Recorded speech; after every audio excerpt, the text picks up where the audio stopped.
Hello दोस्तों, स्वागत है आपके अपने YouTube channel creation bye Ramesh पर। दोस्तों, आज हम बात करेंगे वर्ण विचार के बारे में। वर्ण विचार के बारे में जैसे हम बात करें तो इसमें वर्ण विचार के बारे में जैसे हम इसमें पहले देखते हैं कि इसमें भाषा की सबसे छोटी लिखित इकाई कौन सी होती है। इसमें हम देखें तो भाषा की सबसे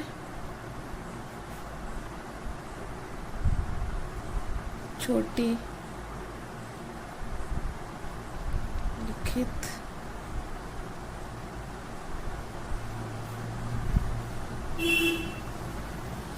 अगर हमें पूछे वर्ण विचार में, अगर हमें वर्णों के बारे में पूछे कि भाषा की सबसे छोटी लिखित इकाई क्या होगी, तो हम क्या जवाब देंगे? उसका वर्ण होगी। भाषा की सबसे छोटी लिखित इकाई वर्ण होगी। इसी में बेटा हिंदी वर्णमाला में अगर हमें पूछे कि हिंदी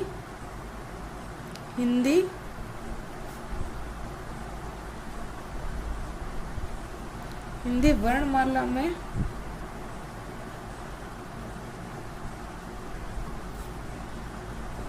अगर हमें हिंदी वर्णमाला में वर्णों की संख्या पूछे तो क्या आंसर देना है दोस्तों?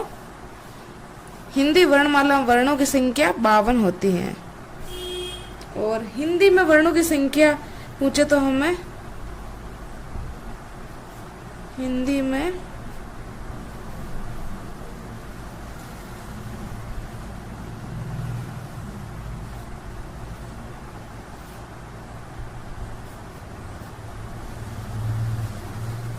दोस्तों, अगर हमें पूछे कि भाषा की सबसे छोटी लिखित इकाई को क्या है, तो वो है वर्ण।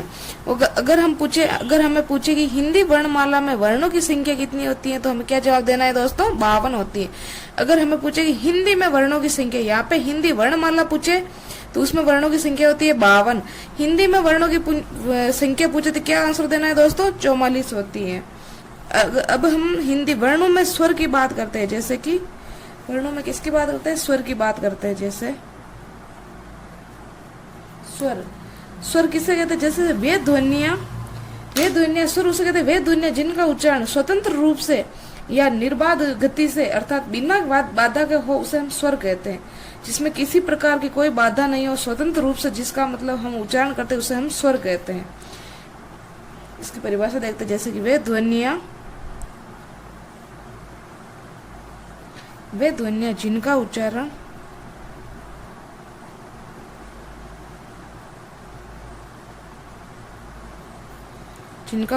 स्वतंत्र रूप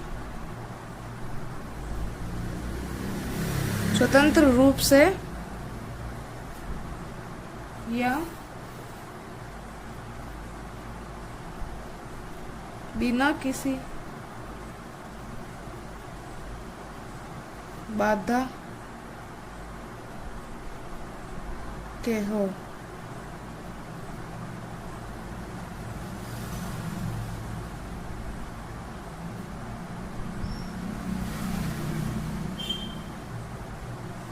स्वर किसे कहते हैं दोस्तों? वे ध्वनियां जिनका उच्चारण स्वतंत्र रूप से या बिना किसी बाधा के हो, तो उसे हम क्या कहते हैं? उसे हम स्वर कहते हैं।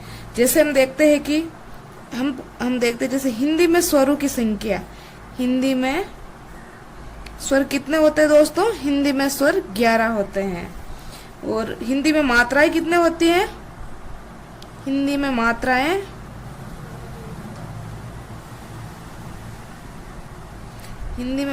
कितनी होती है दोस्तों? 10 होती हैं। हिंदी में मात्राएं कितनी होती हैं? 10 होती है, क्योंकि एक की कोई मात्रा नहीं होती है। इस एक की कोई मात्रा नहीं होती है, बाकी 10 स्वर है, उन सभी की मात्राएं होती हैं।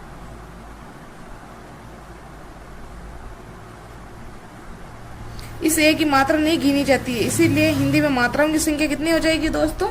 10 हो जाएगी। जैसे इसमें एक की कोई मात्रा नहीं होती। अब हम स्वरों का वर्गीकरण देखते हैं, जैसे कि देखते हैं हम स्वरों का वर्गीकरण।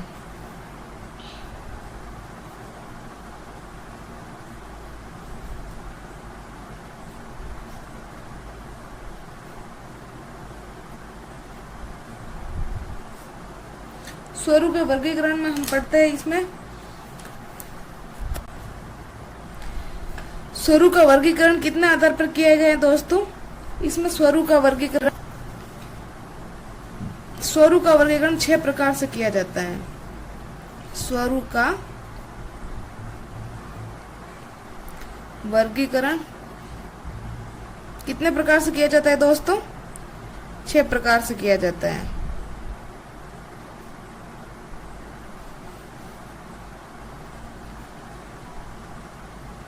या 6 प्रकार से कर सकते हैं। इसमें पहला हो जाएगा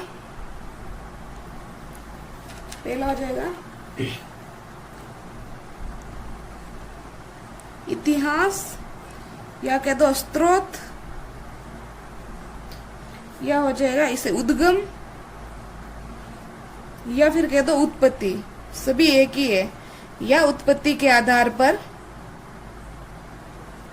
आधार पर स्वरू का वर्गीकरण। जैसे हम बात करें इतिहास, स्रोत, उद्गम, उत्पत्ति के आधार पर स्वर कितने प्रकार के होते हैं? इनके आधार पर स्वर 2 प्रकार के होते हैं। इसमें पहला हो जाएगा मूल स्वर, और दूसरा हो जाएगा संधि स्वर। इतिहास, स्रोत या उद्गम, उत्पत्ति के आधार पर कितने होते हैं स्वर दोस्तों? 2 प्रकार के होते हैं। पहला हो जाएगा संधि स्वर, मूल स्वर, दूसरा हो जाएगा संधि स्वर। अगर मूल स्वर की बात करें दोस्तों, मूल स्वर कितने होते हैं हिंदी में? मूल स्वर होते हैं, यह 4 होते हैं। कितने होते हैं? मूल स्वर 4 होते हैं। मूल स्वर कितने हो दोस्तों? मूल स्वर 4 होते हैं। इसमें जैसे हम देखते हैं अ, ई, उ, री, ये मूल स्वर 4 होते हैं। अगर हम संधि स्वर की बात करें तो ये कितने होते हैं दोस्तों? संधि स्वर 7 होते हैं। कितने होते हैं? यह 7 होते हैं।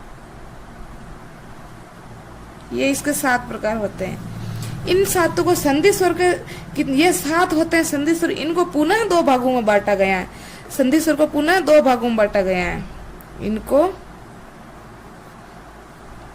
पुनः 2 भागों में बांटा गया है। इसमें पहला हो जाएगा दीर्घ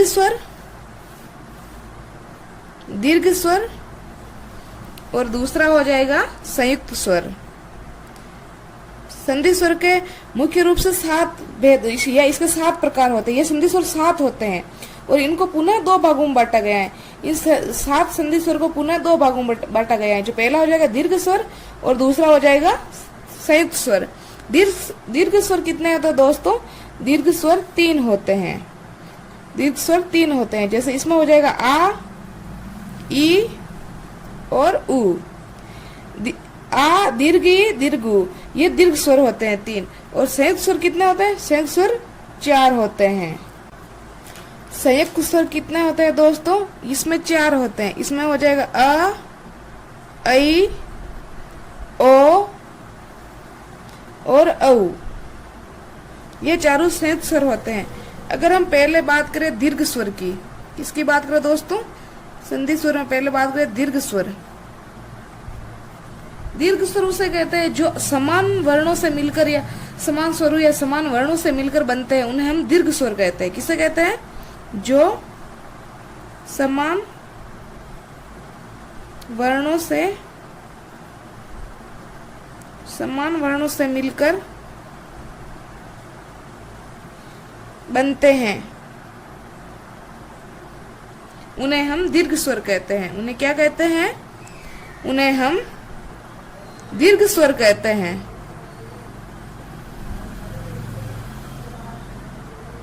ये भी हमने देखे थे दीर्घ स्वर कितने होते हैं? ये 3 होते हैं, आ, ई, दीर्घ ई और दीर्घ उ। ये तीनों दीर्घ स्वर के अंतर्गत आते हैं। अगला हो जाएगा संयुक्त स्वर। अगला क्या हो जाएगा? संयुक्त स्वर। संयुक्त स्वर। संयुक्त स्वर की बात करें तो दोस्तों संयुक्त स्वर उसे कहते हैं जो असमान स्वरों से मिलकर बने हैं, उन्हें हम संयुक्त स्वर कहते हैं। दीर्घ स्वर तो वो होता है जो समान स्वरों या समान वर्णों से मिलकर बने होते हैं, उसे हम दीर्घ स्वर कहते हैं। और संयुक्त स्वर उसे कहते हैं जो असमान स्वरों या वर्णों से मिलकर बने होते हैं। संयुक्त स्वर किसे कहते हैं दोस्तों? जो जो असमान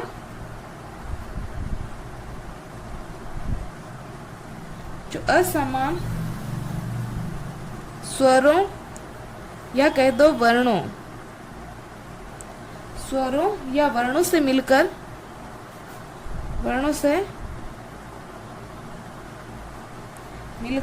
बने।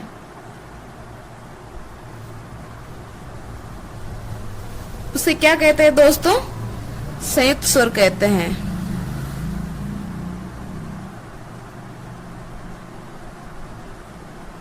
संयुक्त स्वर कहते हैं। संयुक्त स्वर कितने होते हैं दोस्तों? ये 4 होते हैं। इसके 4 प्रकार होते हैं। इसमें पहला हो जाएगा अ, ऐ, ओ और औ। ये चारों संयुक्त स्वर हो जाएंगे। ये हमने स्वरों के प्रकार पढ़े थे, ये उद्गम या उत्पत्ति के आधार पर पढ़े थे। अगला स्वरों का हो जाएगा उच्चारण या स्थान के आधार पर स्वरों के प्रकार। अगला हो जाएगा उच्चारण या कह दो स्थान, एक ही बात है, उच्चारण या स्थान के आधार पर स्वर। उच्चारण स्थान के आधार पर स्वर कितने प्रकार के होते हैं? इनके आधार पर इनके 6 प्रकार होते हैं।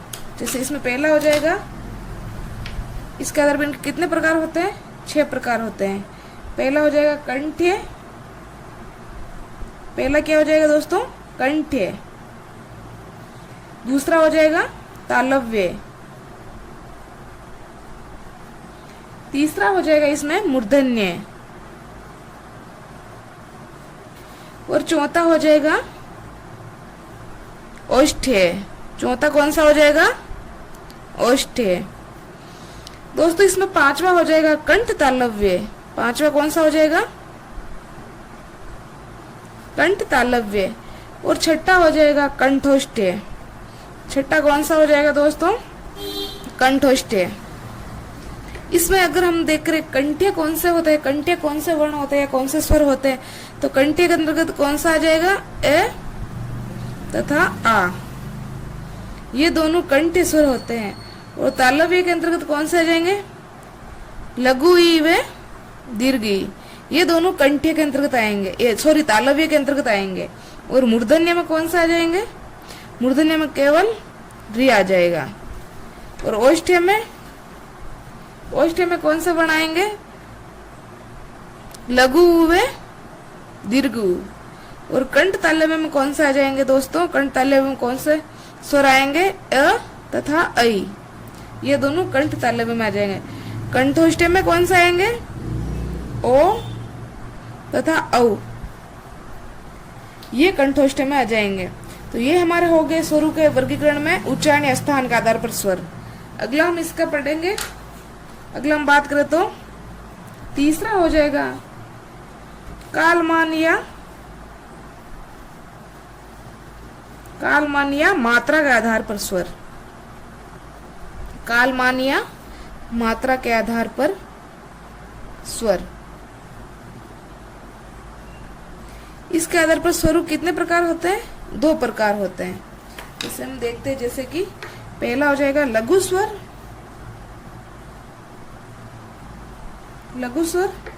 और दूसरा हो जाएगा गुरु स्वर। कालमान या मात्रा के आधार पर स्वर कितने प्रकार के होते हैं दोस्तों? 2 प्रकार के होते हैं। पहला हो जाएगा लघु स्वर, दूसरा हो जाएगा गुरु स्वर। अगर हम पहले ही बात करें लघु स्वर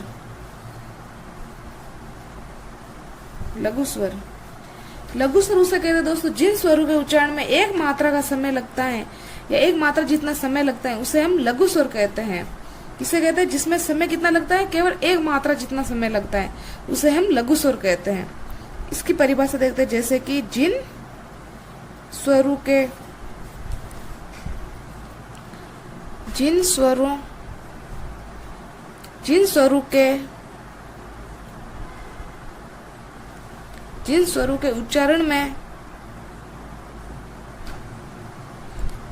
के उच्चारण में एक मात्रा एक मात्रा का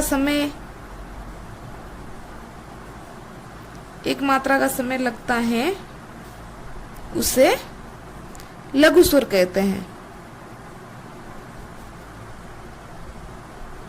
लघु स्वर कहते हैं। जैसे इसे और क्या क्या कह सकते हैं दोस्तों, इसे जैसे इसे लघु स्वर को ही हम कहते हैं इसे एक मात्रिक,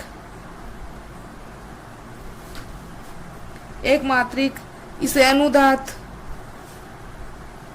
ये सारे लघु स्वर के ही नाम हैं। इसे मूल स्वर, इसे और प्राकृत स्वर, यही से ह्रस्व स्वर भी कहते हैं। इसे क्या कहते हैं दोस्तों, ह्रस्व स्वर आदि इसी को कहते हैं, आदि कहते हैं। ये सारे लघु स्वर के ही नाम हैं। इसे लघु स्वर को क्या क्या कहते हैं दोस्तों, इसे एक मात्रिक स्वर भी कह सकते हैं, इसे अनुदात स्वर भी कह सकते हैं, इसे मूल स्वर भी कह सकते हैं, इसे प्राकृत स्वर भी कह सकते हैं, इसे ये सारे नाम लघु स्वर के ही हैं।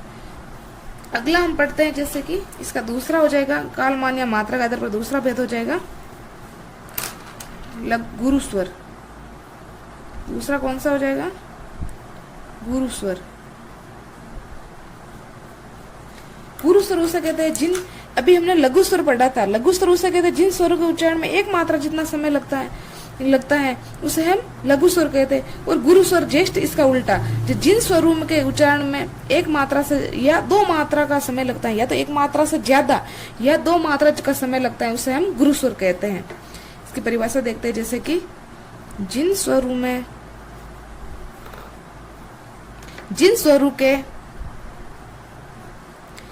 स्वरों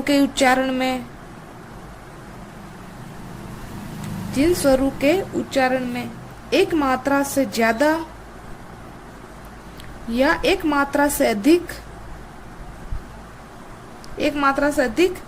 या दो मात्रा जितना या दो मात्रा का समय लगता है, उसे क्या कहते हैं दोस्तों, उसे हम गुरु स्वर कहते हैं। जैसे कि दोस्तों गुरु स्वर कितने होते हैं, गुरु स्वर 7 होते हैं। कितने होते हैं, गुरु स्वर 7 होते हैं। जैसे हम देखते हैं, इसमें हो जाएंगे आ, ई, उ, ए, ऐ, ओ तथा औ, ये सारे गुरु स्वर हो जाएंगे। दोस्तों इसमें लघु स्वर में भी आप नोट कर लेना, लघु स्वर कितने होते हैं इसमें, लघु स्वर 4 होते हैं। लघु स्वर कितने होते हैं, 4 होते हैं, ये बात नोट कर लेना। जैसे हो गया अ, ई, उ तथा री, ये लघु स्वर हो जाएंगे। अब हम दीर्घ स्वर की बात कर रहे थे, दीर्घ स्वर में हो जाएंगे आ, ई, उ, ए, अ, ऐ, ओ, औ, ये सारे दीर्घ स्वर हो जाएंगे। अब हम देखते हैं अगला, चौथा हो जाएगा ओष्ठाकृति के आधार पर। चौथा कौन सा हो जाएगा, ओष्ठाकृति के आधार पर। ओष्ठाकृति के आधार पर स्वर कितने प्रकार के होते हैं दोस्तों, 2 प्रकार के होते हैं। पहला हो जाएगा वृत्ताकार स्वर, दूसरा हो जाएगा अवृत्ताकार स्वर। वृत्ताकार स्वर में हम बात करें तो इसमें हो जाएगा उ, औ तथा औ, ओ तथा औ। इसमें उ अगर हम अगर बोल के इसका उच्चारण करके देखें तो जैसे उ, ओ, औ, हमारा मुंह एक वृत्त की तरह खुलेगा, इसी कारण इसे वृत्ताकार स्वर कहते हैं। अगर हम अवृत्ताकार स्वर की बात करें तो अवृत्ताकार स्वर में हो जाएंगे अवृत्ताकार स्वर में जिसमें मुंह थोड़ा खुलता है, जिसमें बहुत कम मुंह खुलता है, उसे हम अवृत्ताकार कहते हैं। और वृत्ताकार स्वर में पूरा वृत्त की भांति पूरा मुंह खुलता है, जैसे उ, इन सभी वर्णों की ध्वनि अगर हम इन सभी वर्णों का उच्चारण करें तो हमारा मुंह एक वृत्त की भांति खुलेगा, तो इसे हम वृत्ताकार स्वर कहते हैं। अवृत्ताकार स्वर में जैसे हमारा मुंह जैसे अवृत्त में कुछ ही मतलब खुलता है, कुछ ही वृत्त के आधे वृत्त के समान खुलता है, उसे हम अवृत्ताकार स्वर कहते हैं। जैसे इसमें हो जाएगा अ, आ, ई, री, अ, ऐ, ये सभी अवृत्ताकार स्वर हो जाएंगे। वृत्ताकार स्वर 4 होते हैं और अवृत्ताकार स्वर कितने होते हैं? ये अवृत्ताकार स्वर 7 होते हैं। जैसे हम वृत्ताकार को समझते हैं, जैसे कि वृत्ताकार स्वर। वृत्ताकार स्वर में क्या होता है दोस्तों? वृत्ताकार स्वर में हमारे होठ या इसमें होठ गोल होते हैं। इसका वृत्ताकार स्वर का उच्चारण करते समय हमारे होठ क्या हो जाएंगे? गोल होते हैं, गोल होते हैं। ये 4 होते हैं वृत्ताकार स्वर, जिसमें इसमें हो जाएगा उ, ओ तथा औ। ये चारों वृत्ताकार स्वर हो जाएंगे, जिनका हम अगर उच्चारण करेंगे तो हमारे होठ गोल होंगे, ये एक वृत्त की बातें खुलेंगे। और अगले हम दूसरे की बात करें, अवृत्ताकार स्वर। अवृत्ताकार स्वर, अवृत्ताकार स्वर की बात करें दोस्तों, इसमें हमारे होठ गोल नहीं होते हैं। इसमें हमारे होठ गोल नहीं होते हैं, गोल नहीं होते हैं। जैसे ये कितने प्रकार के होते हैं? जैसे हम अवृत्ताकार स्वर देखते हैं, इसमें आ जाएंगे अ, आ, ई, अ, ऐ। ये सभी स्वर अवृत्ताकार स्वर हो जाएंगे। अगला हम देखते हैं, जैसे कि मुखाकृति के आधार पर स्वर।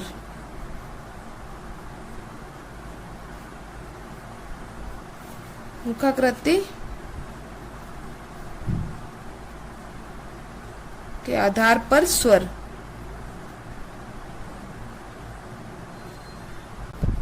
दोस्तों मुखाकृति के आधार पर स्वरों की बात करें तो मुखाकृति के आधार पर स्वर, जैसे इसमें पहला हो जाएगा आधार पर 2 होते हैं। मुखाकृति के आधार पर स्वर कितने होते हैं? 2 होते हैं। पहला हो जाएगा जिह्वा के आधार पर, जिह्वा के आधार पर। जिह्वा के आधार पर स्वर कितने होते हैं दोस्तों? 3 होते हैं। जैसे इसमें हो जाएगा अग्रभाग, पहला हो जाएगा अग्रभाग, इसमें दूसरा हो जाएगा मध्य भाग, तीसरा हो जाएगा इसमें पश्च भाग। जिह्वा के आधार पर स्वरों की बात करें तो अग्रभाग में हो जाएंगे, जैसे कि ई, ए तथा ऐ, ये अग्रभाग हो जाएंगे। और अगर मध्य भाग की बात करें तो अ हो जाएगा, इसमें केवल मध्य भाग में अ आएगा। पश्च भाग की बात करें तो इसमें आ जाएगा आ, उ, उ, ओ तथा औ। ये सभी पश्च भाग के अंतर्गत आएंगे। तो ये सभी जिह्वा के आधार पर स्वर हो गए। जिह्वा के आधार पर स्वर कितने होते हैं दोस्तों? 3 होते हैं। पहला हो जाएगा अग्रभाग के आधार पर, मध्य भाग, पश्च भाग। इसमें अग्रभाग में आ जाएंगे ई, ए, ऐ, मध्य भाग में आ जाएंगे अ, पश्च भाग में हो जाएगा आ, उ, ओ, औ। ये सभी पश्च भाग के अंतर्गत आएंगे।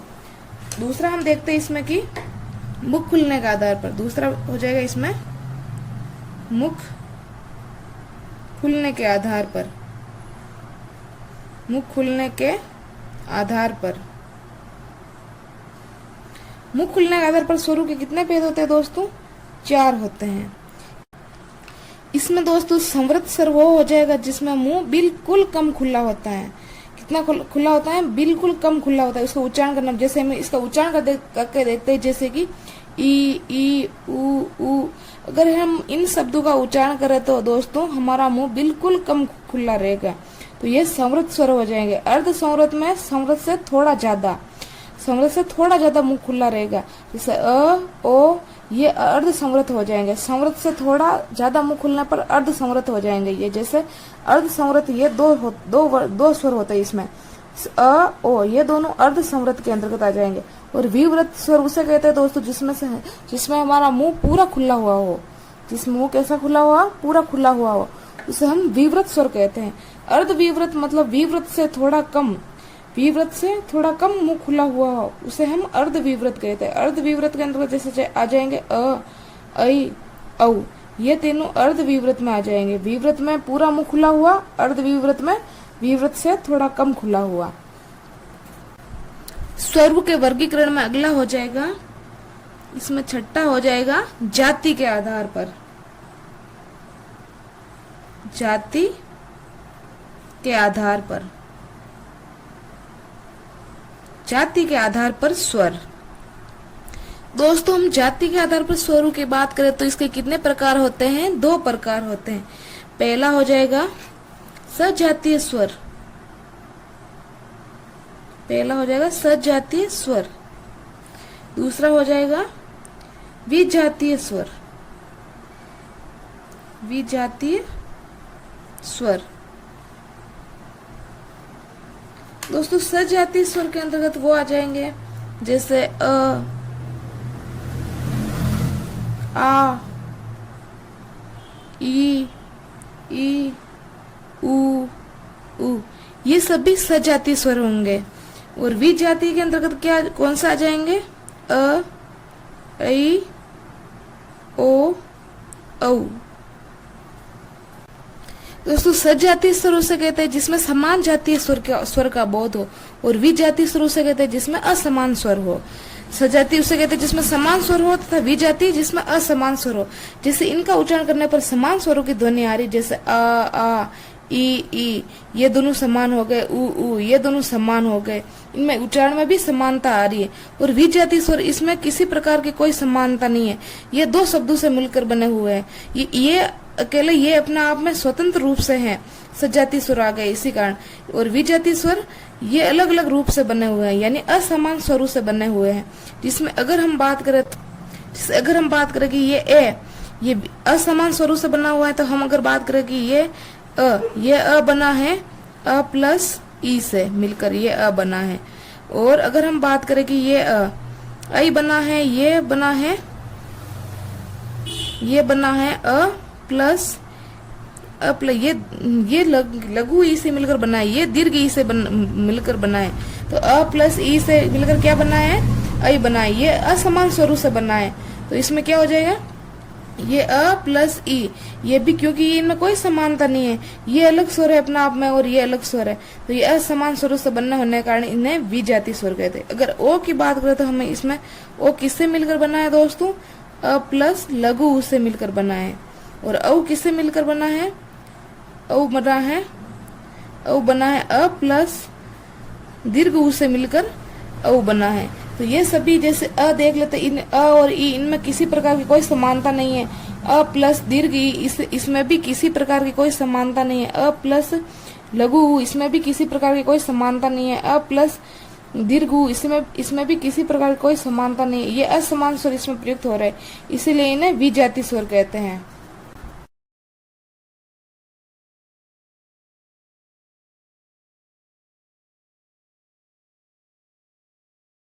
बहुत ही और इम्पोर्टेंट बिंदु देखते हैं, जैसे कि स्वरों के बारे में हम इम्पोर्टेंट बिंदु देखते हैं, जैसे कि इसमें हमेशा याद रखना सभी स्वर क्या होते हैं?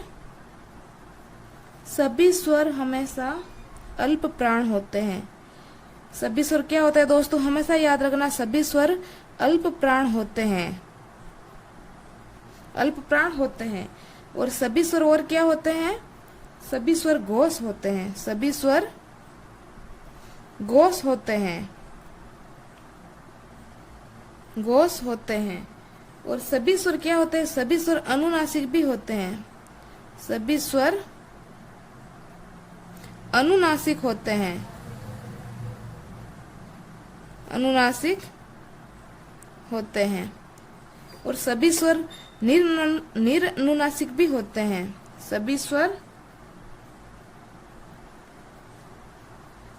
स्वर निर्नुनासिक होते हैं, निर्नुनासिक होते हैं। और एक बात और नोट लगाकर लिखना दोस्तों, अपभ्रंश के बाद दो नए शब्द जोड़े गए या 2 नए शब्द बनाए गए। वो कौन से दोस्तों? आइए देखते। जैसे कि अपभ्रंश के बाद कौन से दो नए शब्द जोड़े गए हैं? दो नए शब्द जोड़े गए। कौन कौन से दो नए शब्द हो जाएंगे? इसमें पहला हो जाएगा ऐ, दूसरा हो जाएगा औ। ये दोनों दोस्तों, ये दोनों अपभ्रंश के बाद दो नए शब्द जोड़े गए हैं। तो दोस्तों स्वर की ओर बात करें, जैसे देखते हैं दोस्तों, अस्वर हमेशा कौन सा स्वर होता है? अस्वर को हम उदासीन स्वर भी कहते हैं। अस्वर को क्या कहते हैं? अस्वर को उदासीन स्वर भी कह सकते हैं। और ये कौन से स्वर होते हैं? को कोमल स्वर कहते हैं। क्या कहते हैं? कोमल स्वर। और ई को क्या कहते हैं? लघु ई वे दीर्घ ई को दोस्तों क्या कहते हैं? कठोर स्वर कहते हैं। ये कठोर स्वर होते हैं। आगे देखते हैं, जैसे कि ऊ को क्या बोलते हैं दोस्तों? ऊ ये वृत्ताकार स्वर होते हैं। ये कौन से स्वर होते हैं? वृत्ताकार स्वर होते हैं। अगला देखते हैं, जैसे री कौन सा स्वर होता है? री को हम पूर्ण स्वर भी कहते हैं। री को क्या कहते हैं? री को पूर्ण स्वर कहते हैं। और आई को क्या बोलते हैं दोस्तों? आई को पूर्ण विवृत स्वर कहते हैं। आई को पूर्ण विवृत स्वर कहते हैं। और ओ तथा औ को हम क्या बोलते हैं दोस्तों? अल्प वृत्ताकार स्वर कहते हैं। ओ तथा औ को अल्प वृत्ताकार स्वर कहते हैं। अल्प वृत्ताकार स्वर कहते हैं। तो दोस्तों ये हमने वर्ण विचार के बारे में पढ़ा था, वर्णों की पूरी स्वरों के बारे में पूरी जानकारी प्राप्त की थी। तो प्लीज दोस्तों, अगर आपको ये वीडियो ये वर्ण विचार का वीडियो अगर बहुत अच्छा लगा हो तो प्लीज लाइक करें, शेयर करें एंड सब्सक्राइब करें। Thank you.